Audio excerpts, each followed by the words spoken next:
15મી ઓગસ્ટના સ્વતંત્રતા દિવસની સમગ્ર દેશમાં ભવ્ય ઉજવણી થઈ રહી છે ત્યારે ભરૂચ જિલ્લામાં ભરૂચ અંકલેશ્વરના શહેરી વિસ્તારો સહિત જિલ્લાના તાલુકા મથકો અને વિવિધ ગામોએ રાષ્ટ્રના 78મા સ્વતંત્રતા દિવસને દેશપ્રેમના માહોલ વચ્ચે મનાવાયો। ભરૂચ જિલ્લાના ઝઘડિયા તાલુકાના કપલસાડી ગામે ઉચ્ચતર માધ્યમિક શાળા ખાતે ઝઘડિયાના પ્રાંત અધિકારી કાજલ ગામિતની અધ્યક્ષતામાં તાલુકા કક્ષાના સ્વતંત્રતા દિવસની ઉજવણી કરવામાં આવી હતી। આ પ્રસંગે ઝઘડિયા મામલતદાર પરમાર, પીઆઈ વાળા, ફોરેસ્ટર હેમંત કુલકર્ણી, વિવિધ અધિકારીઓ, કર્મચારીઓ, શિક્ષકો, શાળાના બાળકો તેમજ ગ્રામજનો ઉપસ્થિત રહ્યા હતા।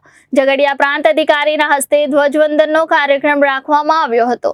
શાળાના બાળકો દ્વારા વિવિધ સાંસ્કૃતિક કાર્યક્રમો રજૂ કરવામાં આવ્યા હતા। વન વિભાગ દ્વારા શાળાના બાળકોને વૃક્ષારોપણનું મહત્વ સમજાવી રોપા વિતરણ કરવામાં આવ્યા હતા। જ્યારે તાલુકા મથક ઝઘડિયા સહિત રાજપારડી, ઉમલ્લા, ભાલોદ, સારસા, અવિધા, ગોવાલી, રાણીપુરા, પાણેથા, ધારોલી ઉપરાંત અન્ય ગામોએ પણ સ્વતંત્રતા અવસર પરંપરાગત ઉત્સાહ અને દેશપ્રેમના માહોલ વચ્ચે મનાવ્યો હતો। આ પ્રસંગમાં શાળાઓમાં શિક્ષકોએ બાળકોને સ્વાતંત્ર્ય પર્વનું મહત્વ સમજાવી દેશપ્રેમની ભાવના મજબૂત બનાવવા શીખ આપી હતી। આથી 77 વર્ષ અગાઉ 15મી ઓગસ્ટ 1947ના દિવસે ભારતને આઝાદી મળી અને અંગ્રેજી શાસનનો અંત આવ્યો।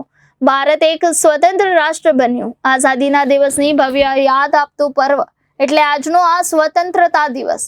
દેશને અંગ્રેજોની ગુલામીમાંથી મુક્ત કરાવવા આપણા વીર સપૂતોએ પોતાનું ખૂન રેડીને ભવ્ય બલિદાનો આપ્યા હતા। ત્યારે આપણને મળેલ મહામૂલી આઝાદીનું જતન કરવાની સૌની ફરજ છે એવું લાગણી આ પ્રસંગે વ્યક્ત કરવામાં આવી હતી। રિપોર્ટર વિશાલ પુરોહિત, જનાદેશ ન્યૂઝ, ઝઘડિયા।